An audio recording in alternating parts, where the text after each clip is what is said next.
and welcome to News Hour on Trust TV. I am Darshan Hussaina Usman. On News Hour tonight, Arewa Consultative Forum expresses anger and frustration over continuous killings in the north. Concerns over Electoral Amendment Act as INEC proposes 305 billion naira for 2023 election. Ex-servicemen in Kaduna protest non-payment of allowance. And on the foreign scene, Tigrayan rebels announce withdrawal from neighboring regions, marking a turning point in Ethiopia's three-month war. Now the news in detail. Arewa Consultative Forum have expressed frustration and anger against endless orgy of killings in northern Nigeria. ACF said the latest incidents took place in Giwa local government area of Kaduna State, where 38 innocent citizens were hacked to death. A statement signed by Publicity Secretary Emmanuel Yahweh joins the Governor of Kaduna and the President of Nigeria in consoling those who suffer losses during the latest attack, calling on all the state governments and the federal government to show more empathy and sympathy in such grave security breaches.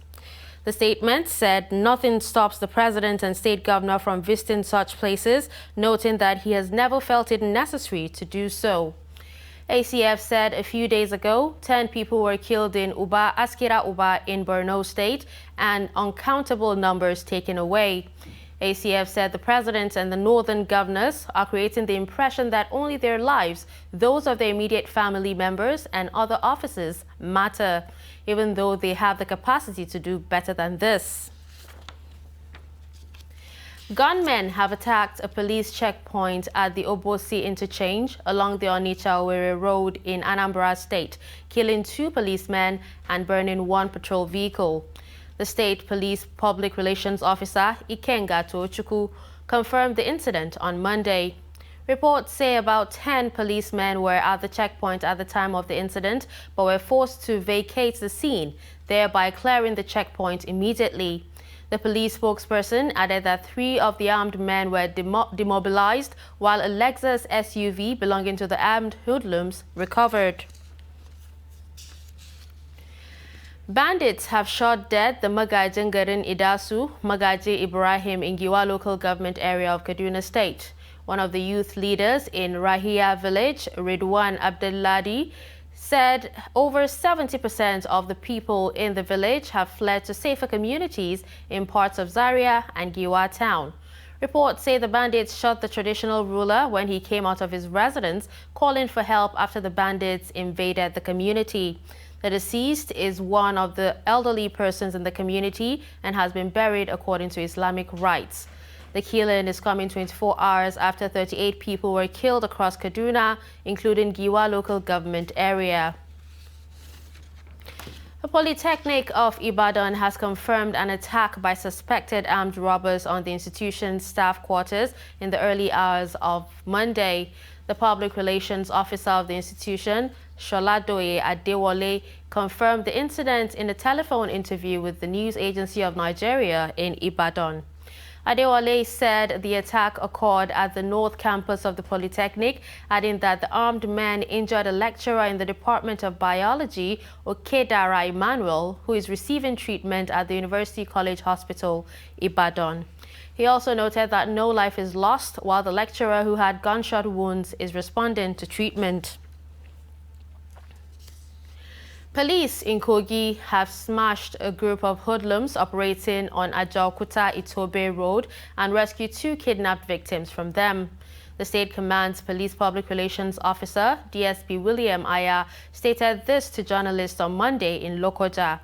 He said some armed hoodlums blocked the express road between Nepa and Askol Bump inward Itobe Ajaokuta Road, shooting sporadically to scare motorists and carry out their nefarious crime when the operatives engaged the hoodlums.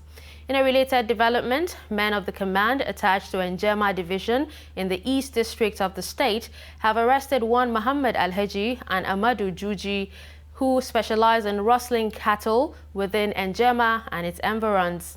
The police arrested the suspects at Ogboji in Ankpa area and recovered 14 cows. Nigerians have been mounting pressure on President Muhammadu Buhari to append his signature on the Electoral Amendment Act forwarded to him by the National Assembly. Trust TV's Shafiu Suleiman reports that the call is coming after expiration of a 30-day window for the president to assent to the bill as provided for by the 1999 Constitution, as amended. His report. Section 58, subsection 1 of the 1999 Constitution provides that the President shall sign into law a duly transmitted bill within 30 days, or in the absence of that, the National Assembly should garner 2/3 votes to veto the President where such need arises. The 30 days window elapses without clear picture on the President's position on the Electoral Act Amendment Bill, pregnant with far-reaching reforms on the nation's electoral processes, such as direct political party primary, electronic transfer of election results, amongst others. Nigerians are left in the dark with regards to the direction taken by President Muhammadu Buhari with regards to the Electoral Amendment Bill now before him for assent. I don't really know his next step towards, covering this issue, because the electoral bill is very important for our election in 2023. He knows the reason why he don't want to sign, because of a truth, leadership is not a day job. You understand? A leader sees far. You know, in some cases, when you are in position of authority, there are things you will understand better than the people you are set to govern. Whether we like it or not, whether President Muhammadu Buhari likes it or not, when he leaves the office, Nigerians will continue to judge him and his officials. In the face of rising concerns over attempts to subvert public will by certain political interests, Nigerians say the President should summon the courage to toe the line of honor by assenting to the bill. I think for every right-thinking person that wish Nigeria well, you see, signing the Electoral Act bill for now is the basic thing Nigerians are yearning for. Perhaps is going to be one of the most important pieces of legislation that Mr. President will have opportunity of signing into law because of its fundamental nature in terms of laying a solid foundation for democracy itself to take root. Some, however, recommend a way out of political logjam that could undermine the desire for a credible electoral process in the country. You can separate the two issues, direct primaries, if that is the reason why they are now trying to throw the whole thing, overboard, then let's separate direct primaries from the direct transmission of electoral transmission of the results. The National Assembly is expected to take a decision to either recall the passed bill and veto the President in line with the yearnings and aspirations of the electorates, or decide otherwise. Shafiu Suleiman, Trust TV News, Abuja. All right, joining us, we have Jide Ojo, a public affairs analyst. He's here to discuss the withholding of assent by President Muhammadu Buhari to Electoral Amendment Act. Thank you so much for joining us, sir. It's a pleasure. All right, so in your view, do you think it is a personal political interest taking precedence over, national interest, or what should have been an ideal thing for the president to do? The ideal thing is for the president to have assented to the bill. With all the pressures, with all the call-outs, all the advocacy over the last 1 month, the ideal thing will have been for him to sign. But the first part of your question as to my own reading of this is politics over governance. This is more of preference for political survival than for national survival. Okay. Because, yes, APC wants to retain power in 2023. Mm. And with the bouquet of reforms in the electoral bill, they are not too sure whether Nigerians will want to return them to power in 2023. Because there you have electronic voting machine, you have electronic transmission of results, you have direct primary, you have issue of even trying to regulate the campaign finance. So all of this could have kind of been very disquieting for the political, orcs within the presidency and within the APC to say, oh, if the president signs this and INEC faithfully implements it, the APC may lose the presidency in 2023. And don't forget, this president is serving out his second and final tenure. When you are not sitting to supervise your own election, it's very difficult for you to predict the outcome, because there will be practically level playing field. So you are just like, your party is fielding somebody that is new, and APC may be looking around, who do we field? If we field somebody that is not Buhari in 2023, and we now have a new law, a law that is bringing wide range of reforms, are we not shooting ourselves in the foot? So this could be the thinking. And that's why I said issue of politics has been elevated over issue of governance, because we should be mindful of leadership recruitment process. I did have opportunity to present a paper last week, and I talked about we have 11,080 positions, political offices that you elect people to fill, from councillorship down to the presidential seat. Now, these 11,080 persons determine the fate of 206 million Nigerians. And it's not about APC, PDP, it's about self-interest of the political class. That, look, this wide range of reforms, if we allow it to pass through and INEC faithfully implements, are we sure of retaining our position? Is our party sure of retaining, becoming victorious in 2023? That could be the, there is what is called ostensible and the real reason. It may be the real reason why the president withheld assent. But we will see how things play out in the coming days. By tomorrow, we should be clear why he withheld assent. At least there will be an official communication from him to the National Assembly. We will now be better enlightened. But whatever he says, we in the civil society and the media believes that there is more to it than media, because all he could have done is sign and then send the bill back for further amendment, for further legislative work. Meanwhile, when he has signed, the law becomes the new legal framework that will be used to plan for 2023. So even if that amendment does not come, you have a benchmark law that you can use. Okay, now, but do you see faithful implementation of the law? That's if it's signed. Yes, I see. Because the pressure point will no longer be the presidency. It will not be INEC. It will not be political parties. It will not be the court. Do you get it? So, but now the pressure point is the presidency. Because if that signature is desired to validate whatever the National Assembly has done. And I raised an issue earlier on your previous political program that I worry that the same political party that controls the presidency controls the National Assembly, and we have high turnover of laws.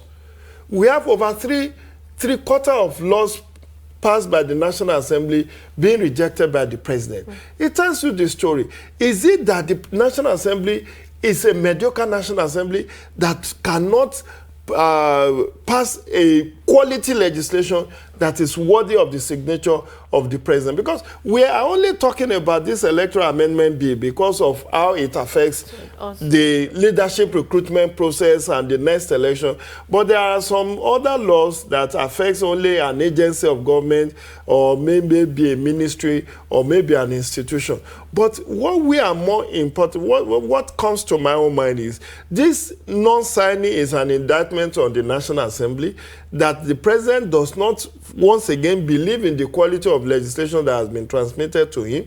And when tomorrow comes and we see exactly what the correspondence of the president is, we will know exactly if there are other rationale. But for me, as an individual, I feel the president let us, disappointed majority of Nigerians who are rooting for better electoral process, who are rooting for better democracy by short-circuiting, because this is tantamount to throwing the baby with the bathwater. There are over 200 clauses in this bill. The only controversial one that I know as of today is the direct primary clause. But you cannot say 1/200 is not a pass mark. And I'm saying you can even cure that one by first signing and then send back that same piece of legislation even the following day after you have signed to say, go and deal with XYZ issues in this bill. I'm still not satisfied, which is what he did with the Electoral, with the Petroleum Industry Act that he signed recently. 36 days after he signed that bill into law, he sponsored an executive bill to amend that piece of legislation. That should have been considered in this electoral amendment bill. But for him to have outrightly withheld that sent, tell the story that politics is taking precedence over governance. Okay, now taking into consideration the logistics and security requirements to conduct primaries by political parties, is it not going to be an overstretch to INEC to monitor all these and, thereby rendering it weak to conduct election proper? My sister, it is not. You see, INEC is an institution I'm familiar with. I've worked with them. I've worked for them in different capacity. INEC has a staff strength of 16,500. INEC today has offices not only in Abuja, not only in the 36 states, but in the 774 local government of Nigeria. And when we say not staff, we are talking of graduates, who are, there is a position INEC created some few years ago called AEO, Assistant Electoral Officers. These Assistant Electoral Officers are in charge of ward made up the local government. So INEC has officers to ward level. It has offices in each of the 768 local government and 6 area councils of Nigeria. And mark you, we have only 18 registered political parties. Not all these 18 registered political parties will conduct their primaries on the same day. So whether you talk direct and indirect, it matters little. But more importantly, my sister, is that even if INEC needed to hire people to observe the primaries, they can do so to complement their own staff. And at least that's how they have been conducting the election. But let me also put this in. The Section 31, Sub 1 of Electoral Act 2010 as amended has even made INEC's role in party primaries to be mere observatory with no force of law. Because Section 31, Subsection 1 of the Electoral Act 2010 says, whoever, that is the word used, whoever the political party submits his name or her name as the candidate of the party is the candidate of the party, and INEC cannot reject. So it does not matter whether INEC does not even observe the primary. It does not matter whether INEC was present at the primary. INEC will only write his own report and file it in his own cabinet. It has no influence on, this is the person that won, this is the person that lost. Unless this new bill has also now given INEC power to determine who the winner of the primary is. I do not have that fact at my disposal, but if by provision of Section 31, Subsection 1 of the Electoral Act 2010 as amended, INEC has no role in whoever is nominated as the candidate of the party. And mark you, even the primary is not the end in the nomination process. Your name you can win the primary, your name can even be forwarded to INEC initially, and yet the party can withdraw your nomination. You know why? Because there is a section of the law that says that up until 45 days to election, the candidacy of a nominee can be withdrawn, or he could choose to withdraw from the race. And we saw that. Let me give you two quick examples. In the election that just held in Anambra on November 6th, there is a man called Dr. Obiora Okonkwo. He contested the primary under PDP. He lost. When he lost, he went shopping for another party under which he was going to contest election, and he got Senate Labour Party. As at the time Senate Labour Party fielded him as the candidate, it was the substitution window, and he was able to get validly substituted from whoever has previously won the nomination. The same thing happened in the same Senate Labour Party in Ondo State last year, where former Deputy Governor to Governor Akeredolu of Ondo State, Agbola Ajayi, moved from APC, joined PDP, contested the primaries under PDP. But because he lost to Eyitayo Jegede of PDP, he decided to look for another party under which he will contest election.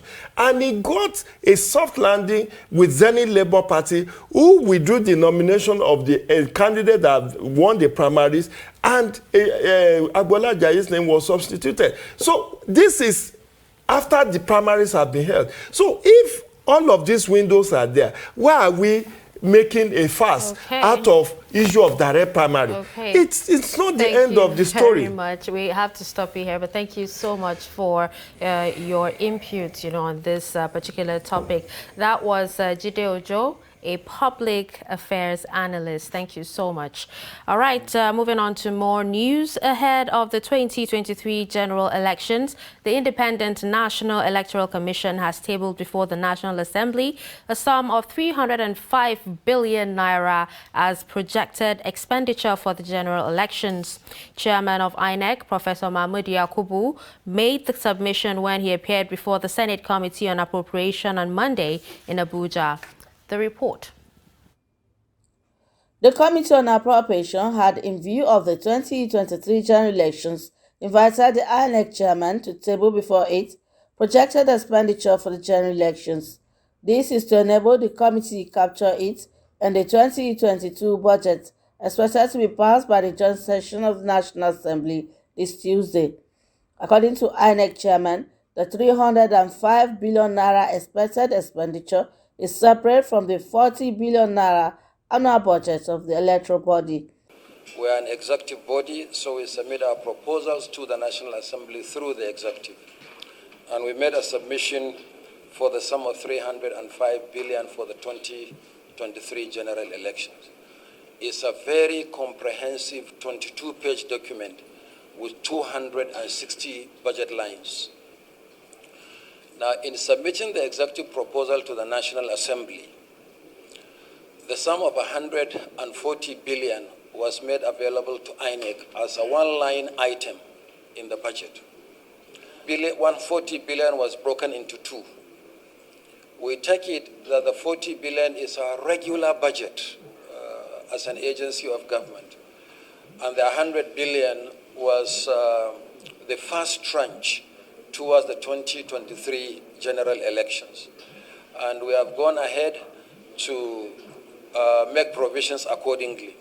And then there is the outstanding 205. What we are On the controversial Ekiti East by-election, the INEC boss said it has suspended it indefinitely, having tried 4 times without success. He lamented that the last attempt, voters were killed on queue, while security operatives and electoral officers were equally molested at polling units. There are 24 members of the Ekiti State House of Assembly. And I know what we went through in Ekiti East 1 state constituency. The main election, a runoff election, unfortunately the member died. We mobilized for a by-election. But as we are aware, the by-election was disrupted by sheer act of violence. Voters were killed on the queue on election day.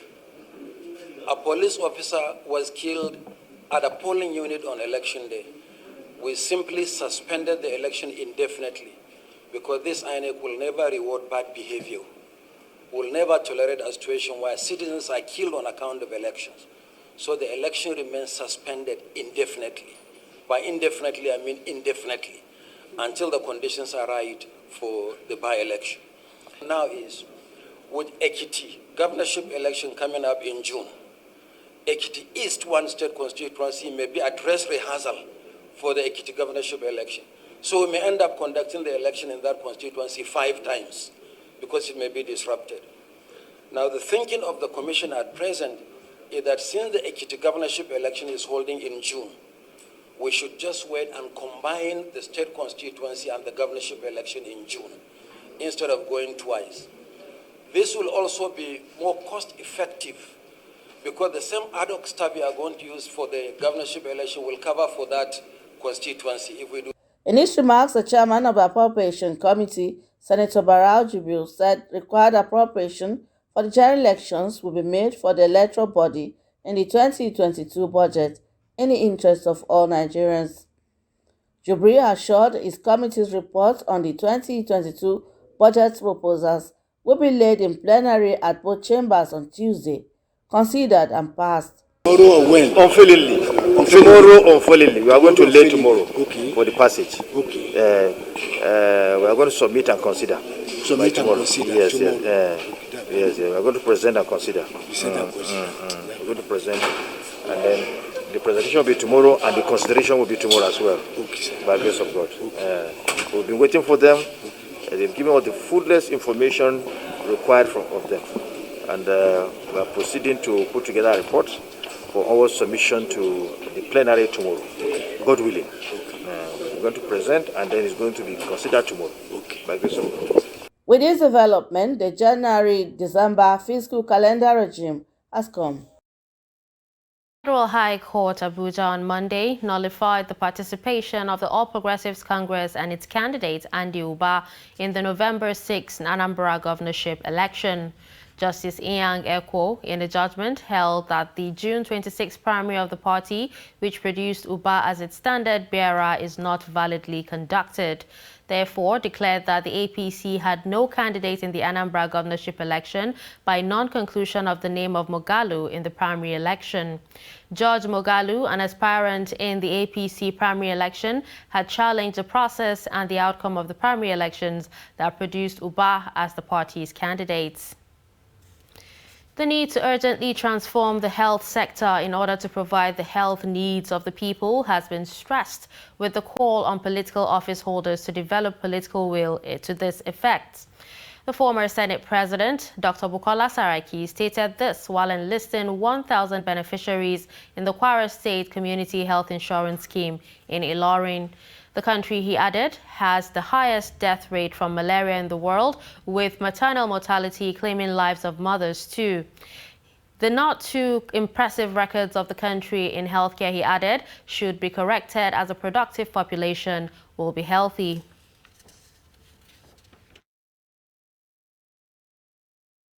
And the situation before was one of great concern, and that we did not have the political will by most of our leaders to address the health sector. And as leaders, we must be sincere with our people and truly make the health sector a priority. The figures there do not support, and it's very, very disturbing. The life expectancy in Nigeria is only 55 years. Maternal mortality is about 1,000 for every 100,000 life rates. We are the highest incidence of death from malaria in the world. These are not figures we should be proud of, and we need to do something about it.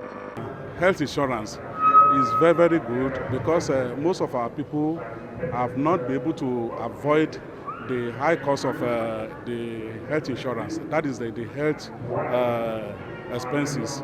So the way he launched the health insurance is a very good, thing, and I pray God Almighty will be with him. Coalition of Concerned Veterans and the Retired Military Personnel Veterans Federation of Nigeria have on Monday staged protests in Kaduna against the non-payment of their special allowance after leaving the service. Members of the group, carrying placards with different inscriptions and chanting solidarity songs, marched from Lugard Hall to Government House, Kaduna. The report. The newsman during the protest, Secretary General Coalition of Concerned Veterans and Secretary General Retired Military Veterans Federation of Nigeria, Awal Abdullahi, said they are aware that President Buhari has already approved the payment, but the money is yet to be released. The group said despite the sacrifice to keep the country united, they have been unfairly treated. Well, what informed the protest is all about, we have what is called security department allowance. The security department allowance, an allowance that is paid to retired military personnel after leaving service to debar them from selling their knowledge, their wealth of experience to those that might possibly want to use it to attack the Nigerian state. That money we are entitled to, but we have not been paid. There is a selective payment of that money. Some few people were paid that money while about 10% were paid while the majority were not paid. We are about 97,000 retirees in Nigeria today. About 97,000 retirees. So just about 10% of us have been paid the security department allowance. About 90% have not been paid. So we are saying it is our entitlement, pay us. And we are aware that the president has approved that security department allowance, but the money has not gotten to us. We also have 24-month arrears of minimum wage, which has not also been paid to us. And we are also informed that that money has been approved and released by the president. Also, our health insurance scheme, under the National Health Insurance Scheme, there's Defense Health Insurance Scheme. It did not cover the major ailments that the old men and women who have served and left the armed forces are suffering from. Widows who participated in the protest also say they live by grace and the mercy of God. Godfather, no job. See our children. Then try army for how many times? No way. I beg with they beg our Papa Buhari, with our Papa Erifai, making help us to give us even small work. Even me, say myself, to get place where I go to sweep, to get small thing to chop, nothing. No food, nothing there for house. Now God, now they help us. I beg, may they help us. As widows, our husband has fight for this country, and after their demise, what belongs to us they couldn't give us. So we are here for our rights. Our children are suffering. We need money to pay, to cater for their needs. That is why we are here. The protest is coming few days to Armed Forces Remembrance Day, where plight of ex-servicemen is highlighted, an appeal fund launched to assist the war veterans. You're still watching News Hour on Trust TV. Coming up after the break, how blacksmithing sustains family.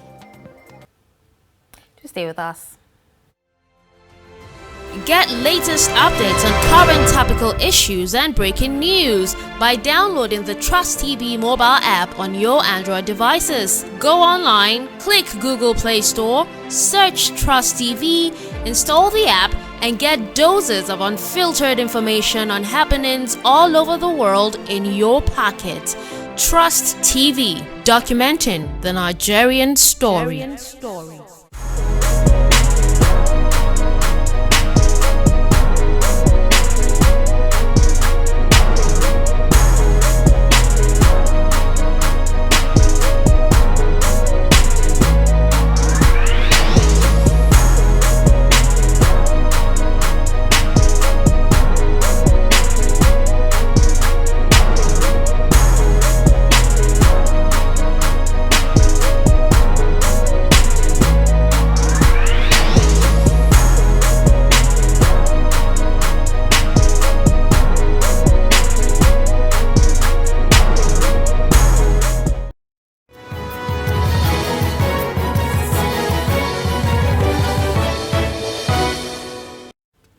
Welcome back. Here's a look at some of our major stories.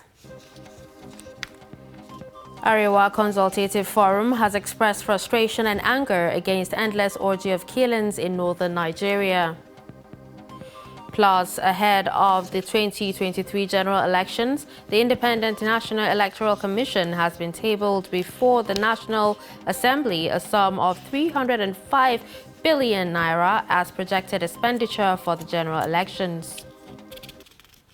To other news, a Nigerian Union of Teachers, Niger State Chapter, has ordered primary school teachers in the state to suspend teaching and sit at home from December over alleged continuous percentage salary payment to teachers in the state.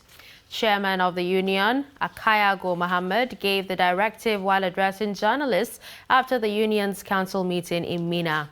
Mohammed lamented that primary school teachers have been subjected to untold hardship by the state government and will no longer collect salaries on percentage, which he said is against the labor law, adding that salaries of primary school teachers in the state had been paid on percentage for the past 5 months.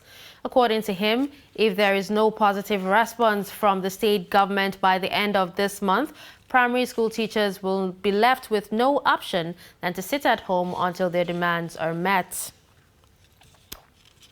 Over 80 persons have died from over 434 reported cases of Lassa Fever outbreak in the country since the Nigeria Center for Disease Control announced the outbreak in November. Following the reported case of an outbreak in the Federal Capital Territory, Trust TV has been tracking the development and management by the authorities. Our reporter visits a neighborhood in Jabi district to speak with residents on their challenges in managing rodents, which are carriers of the viral disease. Ali Usman reports. Tucked away in this makeshift buka in a small neighborhood in Jabi, a district of Abuja, it is another busy day in the office for Angela Samuel, who works as a food vendor. Not too far away is Deborah Oche. She sells roasted yam and beans porridge. Both ladies have had a running battle with rodents in the storage and preservation of their raw food. If I see rats for inside the place when I sell, my own be say the moment that I see them, I just enter the shop and arrange the shop so that the rat run out. So money no dey now. If money they no be market they move. Yes. Now if you say person come now, come say I stand up, sleep no go worry me. As market no dey, I know say money no dey for pocket. If money dey for pocket, now market they move. The food vending businesses here operate in proximity to poorly managed dump sites where rats and rodents, carriers of the Lassa virus, can breed, invade and infest shops, stores and homes. Lassa fever is a yearly epidemic that poses a serious health challenge to authorities, with heavy death tolls in each outbreak. Yet, it doesn't seem that some of the most vulnerable people at the grassroots, like Angela and Deborah, whose realities reflect that of millions of homes across the country, have the right information for prevention, despite obvious danger. In the meantime, the NSCDC have said they have launched a surveillance and response mechanism to help manage the outbreak. In Abuja, Ali Usman, Trust TV News. Professor Isa Abubakar, Director, Center for Infectious Diseases, Bayero University, Kano, explains factors aiding the spread of Lassa fever. Lassa fever is an acute infection caused by a virus, and it comes in the form of bleeding through different orifices of human beings. First, it can be transmitted by direct contact with urine, feces, saliva or blood of infected rats. The type of rats is called Mastomys metalensis, which is a form of rat that has several mammary glands. Then the second method of transmission is contact with objects or household items on surfaces that are contaminated with urine, feces, saliva, or blood of infected rats. Then if people ingest or eat foods contaminated with urine, feces, saliva, or blood of infected rats, they can also get the disease. And then lastly, person-to-person transmission also occurs through contact with blood, urine, feces, vomitus, and other body fluids of an infected person. So these are the different methods. Usually, it starts appearing when some health workers begin to get the disease. Some of them even die because at the time they are treating a patient with that disease, they are not suspecting the occurrence of the disease. So as I said earlier, health workers, that is doctors, nurses, lab scientists, and other hospital workers that clean their linens, for example. So to prevent the disease, we need all people to keep their environment clean at all times, block all holes in the house so that rats cannot have spaces to enter, and then cover all those bins and dispose of refuse properly. And then food items should be stored well with cover to avoid rats from fetching on them, and then avoid drying foodstuff outside on the floor, and then avoid bush burning, because when we burn the bushes, the rats will come and inhabit our houses. And then we need to eliminate rats in homes and communities by setting traps that will catch them, and then practice good hand hygiene, regular hand washing, and then visit the nearest health facility when a person is sick, especially when a person has fever and they cannot really get treated, especially with anti-malarials. And then health workers are advised to always look for the reasons to cover themselves, and then ensure use of personal protective equipment, and then to have high index of suspicion for Lassa fever. If they have any case of fever that is not responding, especially to anti-malarial, these are the ways to prevent transmission. National Emergency Management Agency is meeting with stakeholders in Ilorin, the Kwara State capital, as part of efforts to prevent, mitigate and respond to disasters across the country. The stakeholders at the event agree on the need to intensify enlightenment on the populace on measures to take, especially against the man-made disasters. The report. Flood and fire incidents are common occurrences in Kwara State, especially during the rainy season, as most houses and farmlands are washed away. Rainstorms also usually occur, with several houses caving in, thereby rendering people homeless, with most of them usually calling on government agencies like NEMA to come to their aid. As part of efforts to educate and brainstorm with stakeholders on how to prevent and mitigate future occurrences, the MENA Zone of National Emergency Management Agency is organizing a one-day meeting to fashion out ways and means of dealing with future occurrences. In March this year, I was a bit skeptical, and I kept asking, Kwara, we have to liaise with Kwara people so that we can all join hands to prevent, mitigate, and respond to disasters efficiently and effectively. I am always delighted to participate in meetings that have stakeholders in disaster management gather under one roof. This is because I believe more than ever before that our world is in an era that we cannot afford to live carelessly, especially in the face of climate change that is affecting the planet Earth in various dimensions. This climate influence has escalated the risks and vulnerability in our environment due to hard economic reality worldwide.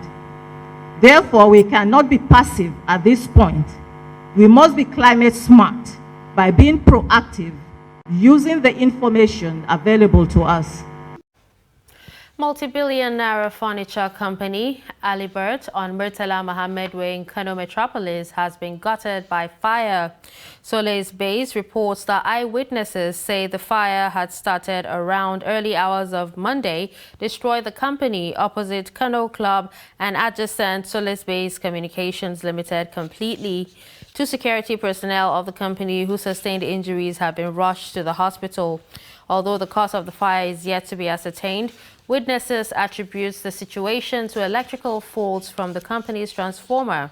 Though firefighters have been able to put the fire under control, the fire is still raging.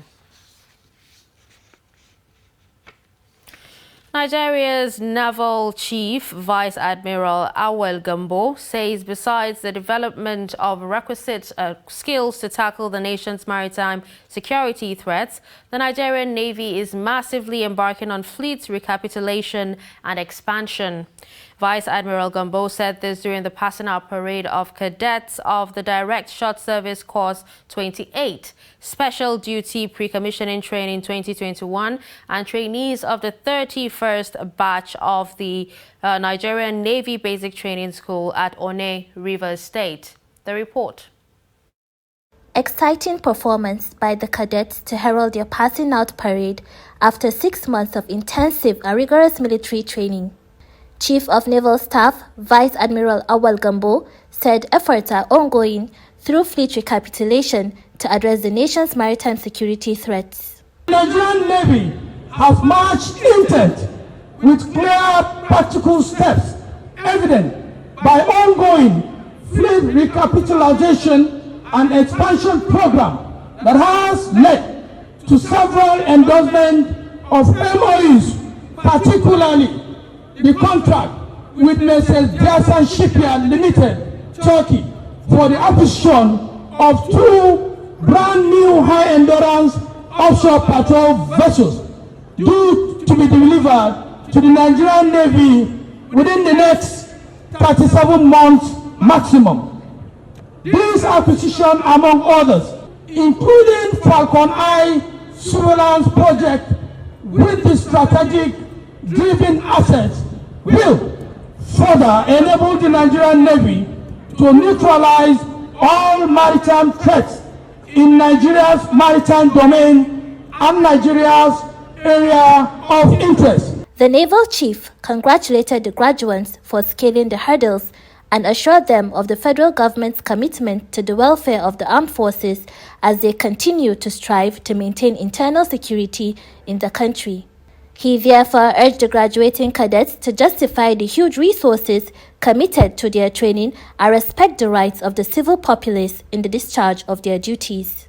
Let me quickly add that the federal government remains committed to improving the welfare and operational requirements of members of the armed forces as they tackle the multifaceted security challenges across the nation. The Chief of Naval Staff, Vice Admiral Awal Gambo, also commissioned the Nigerian Navy ship Institutional House. Blacksmithing is one of the oldest occupations in Africa. It has for centuries provided humanity with skills and ideas on how to explore the environment. It is found across all tribes in Nigeria, and it is mostly practiced by men, and the skills transferred from generation to generation.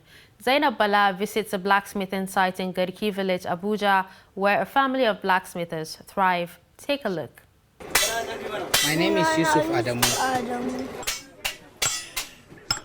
I'm 8 years old.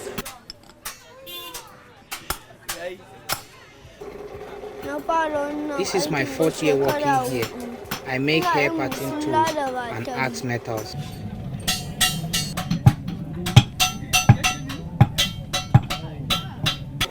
I made this myself.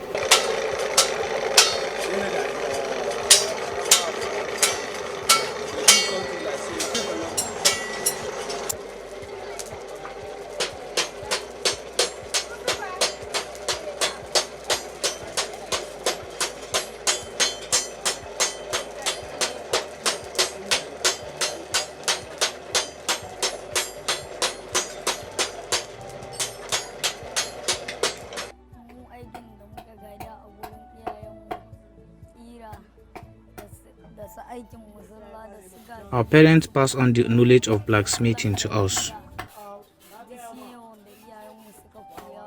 We also teach our younger ones. I've spent 3 years learning in the job. We sell each hair pattern tool for 30 naira, 2 gifts for 50 naira. We keep the money in a piggy. When we need it to buy anything, my mother gives us a part of it.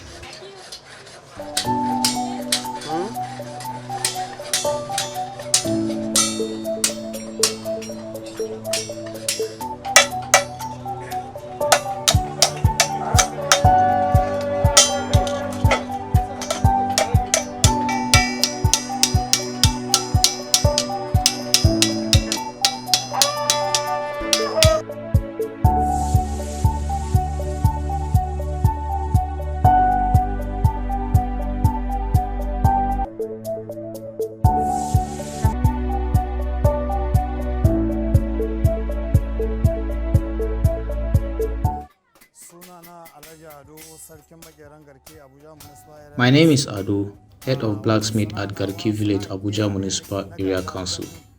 I inherited smithing from my great-grandparents. He was the chief of Garki Village Smithers.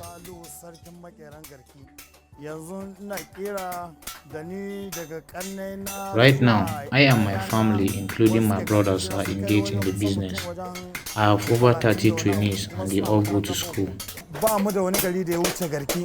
We don't have any other place other than Garki Village. We are residents.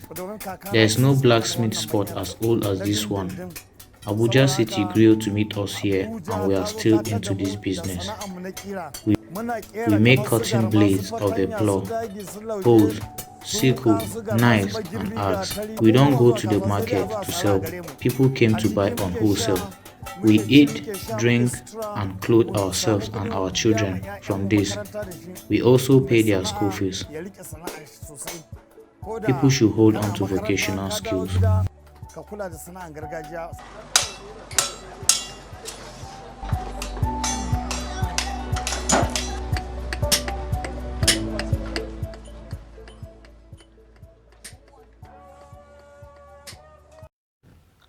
On the foreign scene, Tigrayan rebel forces fighting the central government are withdrawing from neighboring regions in northern Ethiopia. In a letter to the United Nations on Monday, head of the Tigray People's Liberation Front, Debretsion Gebremichael, said the move is a step towards a possible ceasefire after 13 months of the brutal war. Gebremichael called for a no-fly zone for hostile aircrafts over Tigray, imposing arms embargoes on Ethiopia and its ally Eritrea, and a UN mechanism to verify that external armed forces had withdrawn from Tigray. The conflict in Ethiopia has destabilized the already fragile region, sending 60,000 refugees into Sudan, pulling Ethiopian soldiers out of war-ravaged Somalia, and using the army from the neighboring nation of Eritrea. Still on foreign stories, China's State Council Information Office on Monday issued a white paper titled Hong Kong, Democratic Progress under the Framework of One Country, Two Systems. The white paper presented a comprehensive review of the origin and development of democracy in the Hong Kong Special Administrative Region and the principles and position of the central government. The report. China's State Council Information Office on Monday issued a white paper titled, Hong Kong, Democratic Progress Under the Framework of One Country, Two Systems. The white paper presented a comprehensive review of the origin and development of democracy in the Hong Kong Special Administrative Region, and the principles and position of the central government. It said, under British colonial rule, there was no democracy in Hong Kong. The white paper pointed out that after resuming the exercise of sovereignty, the Chinese government implemented the basic policy of one country, two systems, and established democracy in the Hong Kong SAR. The white paper hailed the one country, two systems policy as a creative innovation of the Communist Party of China and the Chinese government that has proved to be a great success in Hong Kong. The white paper said that a free and inclusive Hong Kong will continue to prosper, to enjoy enduring stability and harmony, and to open itself to the world, as it's rooted in the motherland, and buttressed by democracy and the rule of law. Let's join Adeni Ajishafe for news in sports. Hello and welcome to Sport News. Super Eagles defender Leon Balogun has called for teamwork from his teammates ahead of next year's African Cup of Nations in Cameroon. Glasgow Rangers man is expected to be part of the Eagles squad for the AFCON, in what could be his third major tournament for the country, having featured at the 2018 World Cup in Russia and 2019 AFCON in Egypt.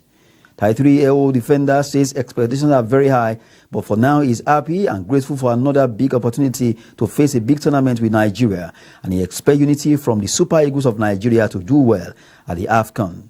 In swimming, United Arab Emirates UAE says it did not ban Nigeria athletes from participating in the 15th FINA World Swimming Championship in Dubai. Nigerian swimmers who are billed to take part in the swimming contest were reportedly denied access by the UAE authorities, development which comes at a time when Nigeria and the UAE had a brief diplomatic role.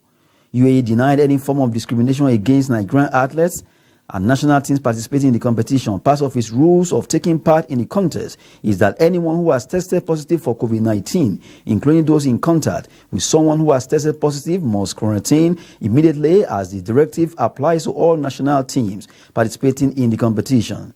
It added that the measure was taken to contain the spread of coronavirus pandemic. Local Organizing Committee LOC remains steadfast in its commitment to adhere to these procedures based on the local health authority regulations. It remains to be seen if Nigerian athletes allegedly denied access to participate in the swimming contest tested positive for the virus or had close contact with someone who did. And in boxing, New Zealand heavyweight champion Joseph Parker secured a brilliant points win over Britain's Derek Chisora in a thrilling fight at the AO Arena in Manchester. Parker, who gained a controversial point victory in their first bout in May, made a great start, with Chisora having to take a count in round 4. Chisora's 12 defeats out of a 44-fight career showed incredible spirit and determination to get through to the end of contest. Parker made a superb start, twice landing right-left combinations and a powerful overhand right inside the opening round. Chisora had success in the opening seconds, but it was not long before he was tagged again by an aggressive Parker, who connected with a stunning uppercut, then another big overhand right hand before a sustained attack forced Chisora back onto the ropes. In the fourth round, Chisora took more punches, but also the first of 3 counts when he was held up by the ropes. He ended the round stronger. Parker continued to have the better of the exchange, utilizing the uppercuts in the 5th and landed a superb jab, left hook, long right combination in the following round. An uppercut knocked Chisora to the canvas in the 7th, but once again he ended the round on the attack, with Parker momentarily looking in a big trouble. Chisora was knocked down by a brutal uppercut in the 7th round, but showed good character and bravery to continue to the final. Parker won the fight and got the decision by 115-110, 115-111, and 114-112 margins. Former WBA champion Parker's victory could get him back to world title level. NBA has postponed the next 2 Brooklyn Nets games and fixtures for 3 other teams because of high numbers of coronavirus cases. Cleveland Cavaliers, Orlando Magic, and Philadelphia 76ers will also have matches rescheduled because of the recent wave of new cases. Brooklyn Nets, who currently lead the Eastern Conference, have 9 players unavailable under NBA protocols. Sunday's game between Brooklyn and Denver Nuggets, Atlanta against Cleveland, and Philadelphia home meeting with New Orleans have all been postponed. Orlando's visit to Toronto on Monday is off, along with Brooklyn against Washington Wizards on Tuesday. That's Sport News. I am Adeniyi Ajishafe.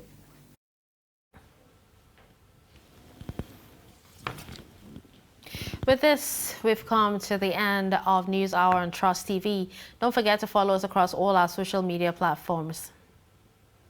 I'm Dashan Husseina Usman. Thanks for watching.